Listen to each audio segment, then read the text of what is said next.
Bonjour et bienvenue sur la chaîne EV. Aujourd'hui, top 10 des marques de voitures électriques les plus fiables. Mais avant de commencer, je vous explique la méthodologie, sur quoi s'appuient les chiffres de cette vidéo. C'est parti!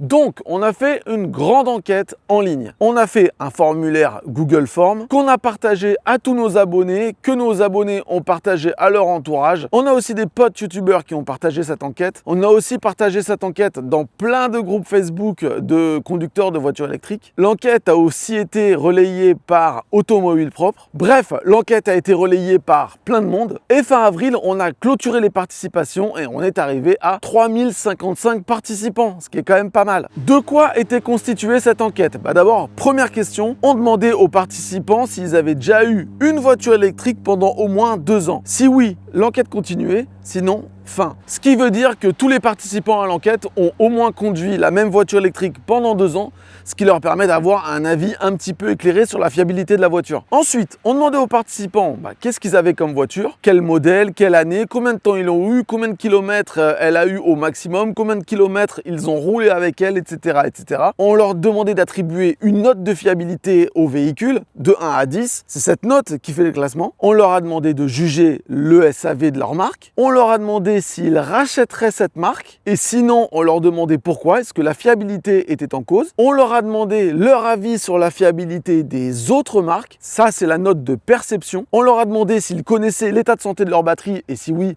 quel est-il? Et aussi, on leur a demandé s'ils avaient déjà eu des pannes. Alors ça, c'est très important de comprendre. À chaque panne immobilisante, c'est 10 points. À chaque panne non immobilisante mais grave, par exemple, impossible de faire des charges rapides, c'est 3 points. Et chaque panne non immobilisante et pas grave, par exemple, je sais pas moi, une vitre qui descend plus, c'est 1 point. Plus il y a des pannes graves, plus la note de panne est élevée. Et ensuite, on a calculé cette note de panne sur 25 000 km. Parce que si vous avez fait 150 000 km avec votre voiture, c'est normal d'avoir une note de panne plus haute. Bref, la note de panne que vous verrez ensuite dans le classement, c'est une note de panne sur 25 000 km. Et on a aussi demandé aux participants s'ils avaient déjà été victimes d'un remplacement moteur ou d'un remplacement batterie ou les deux. Enfin, on a groupé les marques par groupe. Par exemple, on a créé un groupe Stellantis avec toutes les marques du groupe Stellantis.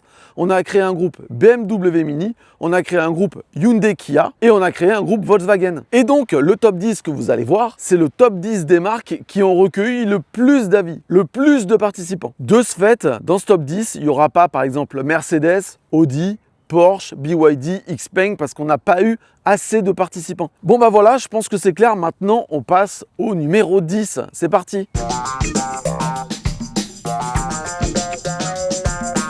On commence donc par le plus mauvais du groupe. Alors parfois, on aimerait que les marques qui ont la plus mauvaise perception de fiabilité auprès des gens, finalement créent la surprise et se classent bien. Eh bien, le groupe qui est le moins bien classé en termes de perception de fiabilité, c'est Stellantis. Et le dernier du classement, c'est Stellantis. Donc non. Donc pour Stellantis, note de fiabilité de ses utilisateurs, 8,04. C'est donc la plus mauvaise note, 10e. Après 8,04, c'est pas mal, ça fait un 16 sur 20. Si vos gosses avaient 16 sur 20 de moyenne en cours, vous seriez fiers.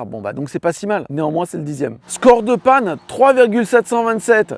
10e, plus mauvaise note en score de panne. En termes de SOH à 100 000 km, 89,2%, 9e sur 10. C'est pas terrible quand même. Maintenant, on va parler de fidélité. D'après vous, combien de clients Stellantis ont envie de racheter une Stellantis? Seulement 49%. Et seulement 6% sont certains de racheter une Stellantis. 10e du classement sur ce point aussi. Et pour info, parmi ceux qui ne veulent plus reprendre de Stellantis, il y en a 40% qui citent la fiabilité comme raison. Qu'est-ce que ça veut dire? Ça veut dire qu'il y a une grosse partie des gens qui veulent plus de Stellantis parce qu'ils trouvent que c'est pas fiable, mais il y a surtout 60% des gens qui veulent plus de Stellantis, pas parce que c'est pas fiable, juste parce que c'est pas une bonne marque. C'est fou. Mais peut-être que le SAV Stellantis rattrape les choses, pas du tout. 10e avec une note de 6,94 sur 10. Bref, pour Stellantis, même si la note de fiabilité, elle n'est pas mauvaise, il n'y a pas grand-chose qui va quand même. Il n'y a pas un point sur lequel Stellantis est bon. Ça, c'est grave. Et même les gens qui n'ont pas de problème de fiabilité, ils veulent plus de Stellantis. C'est quand même fou. Et il y a un détail qui est assez marrant. Enfin, assez marrant pour moi, mais pas pour Stellantis. D'après vous, quelle est la Stellantis la plus fiable? Selon les notes des utilisateurs, la Stellantis la plus fiable, c'est la Fiat 500. La Fiat 500 qui n'est pas une Stellantis. c'est une base FCA. Bref, ça fait de la peine de voir une marque française arriver dernière du classement en fiabilité, mais heureusement il y en a une autre. Allez, on passe à la 9e position.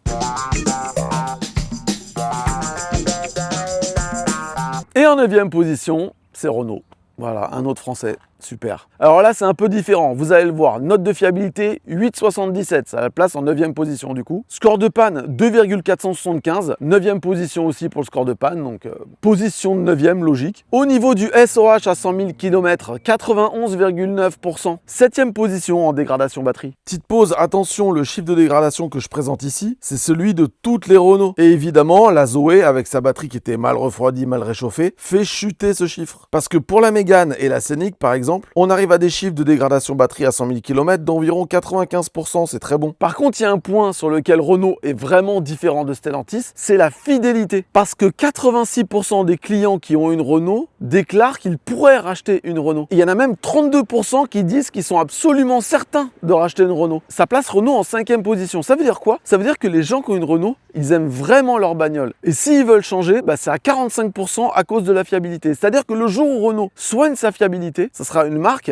où les gens seront hyper fidèles. Au niveau du SAV, 7,74 sur 10, 6e position pour Renault, donc c'est pas le pire des SAV. Par contre, il y a un point sur lequel Renault fait un petit peu flipper, c'est le nombre de remplacements de batterie ou de moteur. On a eu 446 propriétaires de Renault qui ont participé à l'enquête et 9,6% d'entre eux ont subi un changement de moteur ou de batterie. C'est énorme, c'est le pire résultat de l'enquête. Et là, vous allez me demander quel est le modèle le plus fiable chez Renault. Il n'y en a pas vraiment. Il y a la Twingo, mais on n'a pas eu beaucoup de participants, donc à prendre avec des pincettes. Sinon, les notes de fiabilité des Scénic, des Mégane et des Zoé est quasiment la même. Bref, Renault, c'est une marque qui plaît beaucoup à ses clients, sauf quand il y a des problèmes de fiabilité. Dans ce cas-là, les clients, ils ont envie de changer. Allez, on passe à la 8e position. En 8e position, c'est simple, c'est Dacia. 8,82 sur 10 de note de fiabilité de la part des propriétaires. 8e position. Une note de panne de 1,375, ce qui la place en 6e position. Un SOH à 100 000 km de 92,4%. 6e position là aussi. Au niveau de la fidélité, 69% des clients Dacia déclarent qu'ils pourraient racheter une Dacia. 13% disent même que c'est certain qu'ils rachèteront une Dacia. Ça place Dacia en 8e position seulement. Et ceux qui veulent quitter Dacia ne sont que 21% à citer la fiabilité comme raison principale. Au niveau du SAV, une note de 7,76 sur 10, c'est pas mal. Ça place Dacia en 5e position, c'est pas mauvais. Et au niveau des modèles Dacia les plus fiables, c'est la Dacia Spring. Normal, il n'y avait que la Dacia Spring en fait, voilà. Bref, c'est pas si mal. On passe à la 7e position. En 7e position, une marque ou plutôt un groupe qui a été classé 5e en termes de perception de la part de tous les usagers de voitures électriques. Donc une marque qui jouit quand même d'une bonne réputation. C'est Volkswagen, le groupe Volkswagen, à savoir Volkswagen, Seat, Cupra, Skoda. La note de fiabilité des utilisateurs est de 8,84 sur 10, donc 7e position. La note de panne, 1,993, 7e position aussi. Le SOH moyen à 100 000 km, 91,6%, 8e position. En termes de fidélité, 81% des propriétaires de Volkswagen déclarent qu'ils pourraient racheter une Volkswagen ou une Skoda, Cupra, etc. T'as compris? Dont seulement 12% sont certains qu'ils rachèteraient une Volkswagen. Là aussi, 7e position. Et vous allez voir que cette marque est constante. En termes de SAV, 7,61 sur 10, 7e position. C'est fou. En termes de fiabilité sur les modèles, c'est assez homogène. Il y en a un qui tire son épingle du jeu. Devinez lequel? Quel est le modèle le plus fiable du groupe?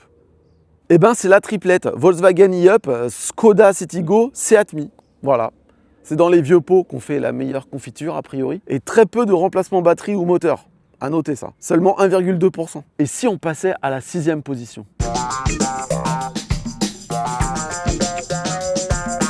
À la 6e position, un groupe, une marque qui était classée 2e en termes de perception. C'est-à-dire que les gens qui roulent en électrique pensent que cette marque est une des plus fiables du marché. Et pourtant, elle arrive que 6e. Ce groupe, c'est Kia Hyundai. Quelle déception! 8,97 sur 10. Bon, après, c'est une bonne note quand même, mais bon, c'est pas terrible au niveau du classement. Et ça se sent dans le score de panne. 2,073. 8e position en score de panne. C'est pas top. Par contre, là où c'est top, c'est en santé batterie. 97,8% à 100 000 km. Numéro 1. Premier sur 10. Bon, par contre, il faut que je vous explique. Hyundai et Kia compensent la perte de capacité de batterie en piochant dans le buffer. Néanmoins, c'est sympa, il y a moins de détérioration visible que les autres quand même. Au niveau de la fidélité, les propriétaires de Kia et Hyundai déclarent à 88% qu'ils pourraient racheter une voiture de cette marque. Il y a même 26% des gens qui disent qu'ils sont certains de racheter une Kia Hyundai. Troisième sur 10 en fidélité, c'est énorme. Mais 40% des gens qui disent ne plus vouloir de Kia Hyundai citent la fiabilité comme raison principale. Au niveau du SAV, 7,76 sur 10. C'est la 4e meilleure note, c'est pas si mal. Après, évidemment, ça dépend des concessions. Et Kia Hyundai se classe 9e en termes de nombre de remplacements de batterie. Mais attention, c'est normal. Sur les Kona, il y a eu un rappel de batterie. Donc, il y a énormément de Kona qui ont eu une batterie remplacée. Donc, c'est pas une histoire de fiabilité, ça. Et est-ce que vous voulez savoir quelle est la Hyundai Kia la plus fiable, d'après vous? Eh bien, c'est la Iniro avec une note de 9,21 sur 10. C'est quand même pas mal. Suivi par les Ioniq, Ioniq 28, Ioniq 38 et les Kona. Et la moins bien notée, c'est la Ioniq 6. Je dis ça, je dis rien. Et au niveau des pannes les plus fréquentes chez Kia Hyundai, l'ICCU, la batterie 12 volts, toi-même tu sais, on y est tous passés. On en a eu un des deux, c'est obligatoire. Bref, Kia Hyundai, c'était le 6e. Maintenant, on passe au 5e. La marque numéro 5, c'est une marque qui a une mauvaise perception. Les gens pensent que c'est pas fiable. Elle est classée 8e à ce niveau. Et pourtant, c'est pas si mal. Et cette marque, c'est MG. 9,03 sur 10 en note de fiabilité de ses propriétaires. C'est quand même énorme. Avec un score de panne de 1,152, 5e position. Au niveau de la santé batterie à 100 000 km, c'est pareil. 5e position avec 92,8% en moyenne. Et du coup, 82% disent qu'ils pourraient racheter une MG.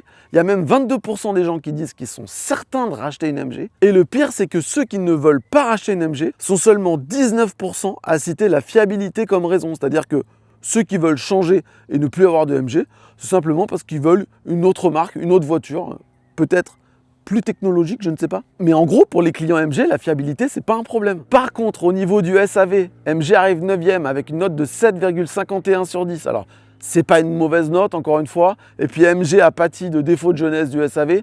Mais c'est vrai que c'est le point noir de MG, c'est le SAV. Vaut mieux pas avoir de problème. Et à noter que seulement 0,5% des MG ont subi un changement moteur, changement en batterie. Bref, MG, c'est chinois, on croit que c'est pas fiable. Et en fait, c'est pas mal. On passe au 4e.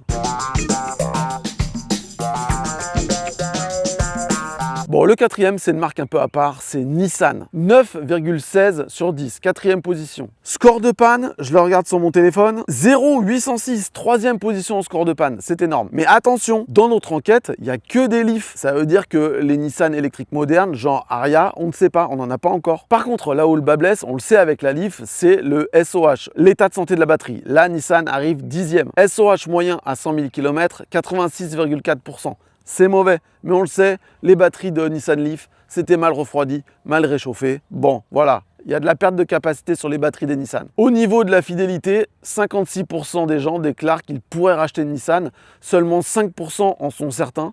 Je vais vous expliquer pourquoi, c'est parce que tout simplement, tous les répondants, c'était des propriétaires de Leaf, et il n'y a pas vraiment de remplaçant de la Leaf actuellement. Donc c'est normal que les propriétaires ne veulent pas forcément reprendre une Nissan. Parce que seuls 21% des gens qui déclarent ne plus vouloir de Nissan citent la fiabilité comme raison principale. Bon, Nissan, c'était un peu un cas à part. Maintenant, on rentre dans le top 3, les 3 meilleurs.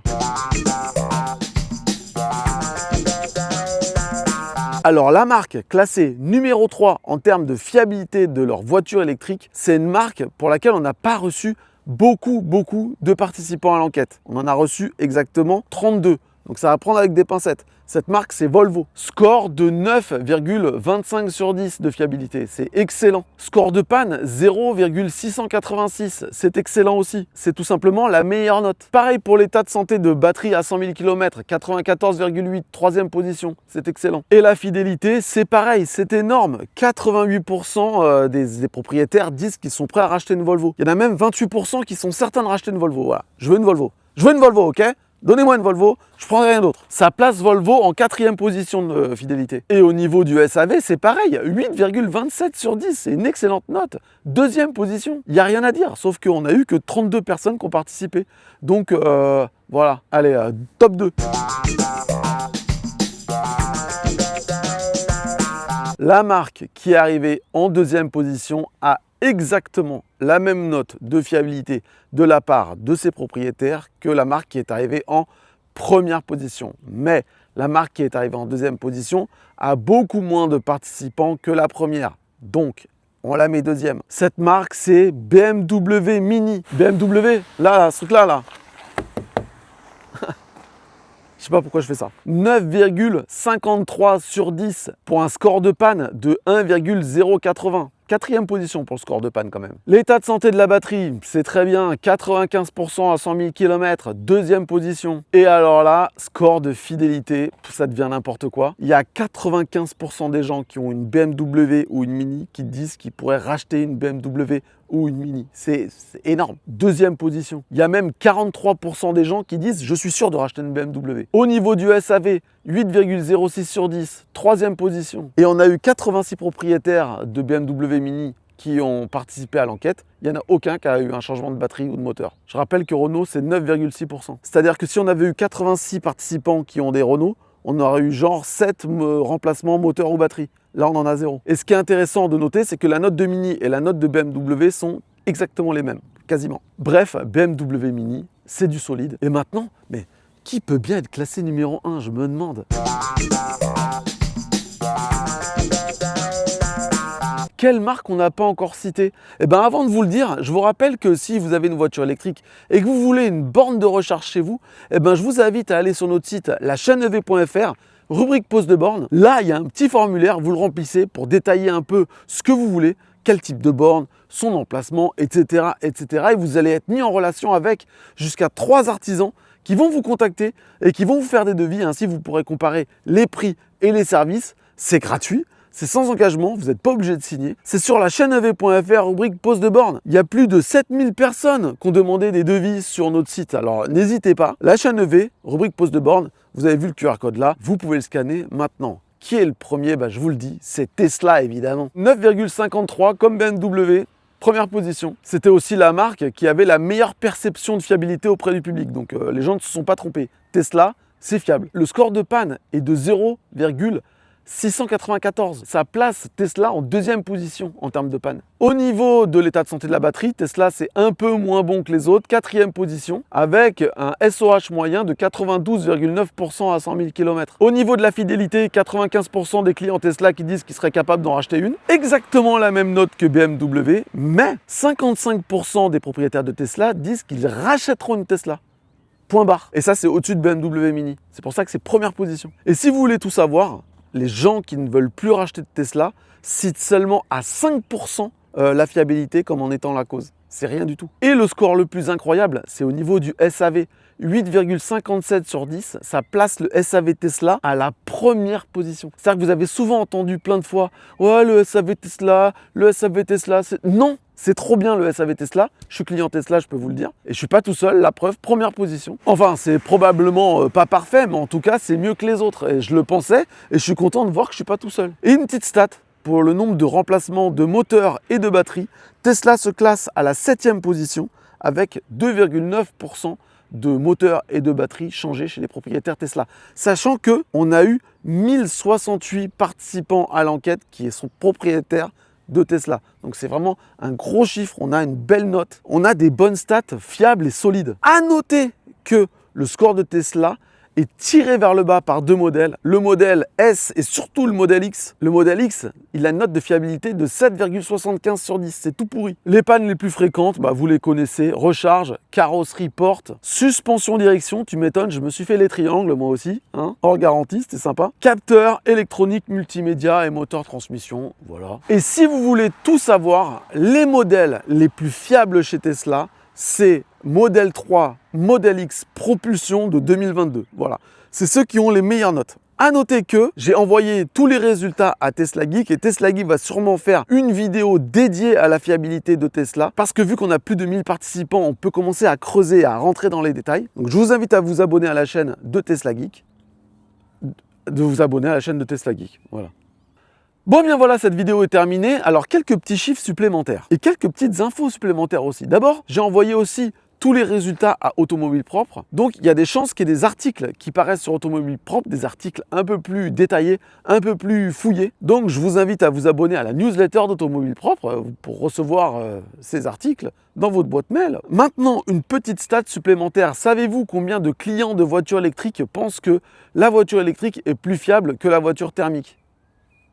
Alors 96%. 96% des utilisateurs de voitures électriques pensent que la voiture électrique est plus fiable que la voiture thermique, dont 73% qui disent oui, complètement. Il y a 3% de gens qui disent que c'est sensiblement équivalent, et il y a genre 0,3% de gens qui pensent que la voiture thermique est plus fiable que la voiture électrique. Ensuite, j'ai listé aussi les modèles les plus fiables. Le numéro 1, c'est le Tesla Model Y, avec une note de 9,71 sur 10 de fiabilité, vous vous rendez compte? Deuxième, le Volvo XC40. Je regarde mon téléphone parce que j'ai pas tous les chiffres en tête, les gars. Troisième, BMW iX1. Quatrième, Mini Cooper SE. Cinquième, BMW i3, la vieille BMW i3, ultra fiable. La note de la BMW i3, 9,55. Ensuite, Tesla Model 3. Ensuite, la triplette Volkswagen e-Up, Citigo, Seat Mii. Ensuite, BMW i4, Volvo C40, Kia e-Niro, MG5 et enfin la Nissan Leaf. Si cette vidéo vous a plu, n'hésitez pas à la liker. N'hésitez pas à dire en commentaire ce que vous pensez de votre voiture électrique. Est-ce que vous la trouvez fiable? Est-ce que vous la trouvez pas fiable? N'hésitez pas à dire en commentaire quelles sont les marques qui vous donnent le plus confiance. On refera une enquête dans 2 ans et dans 2 ans, on aura d'autres marques. On aura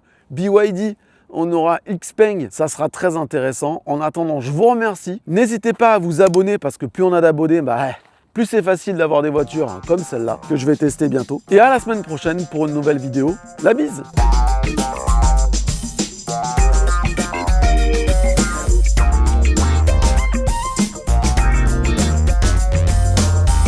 Toi, t'es une BMW, donc normalement, t'es fiable. T'as pas intérêt à nous décevoir. Ok, mes mères? Allez.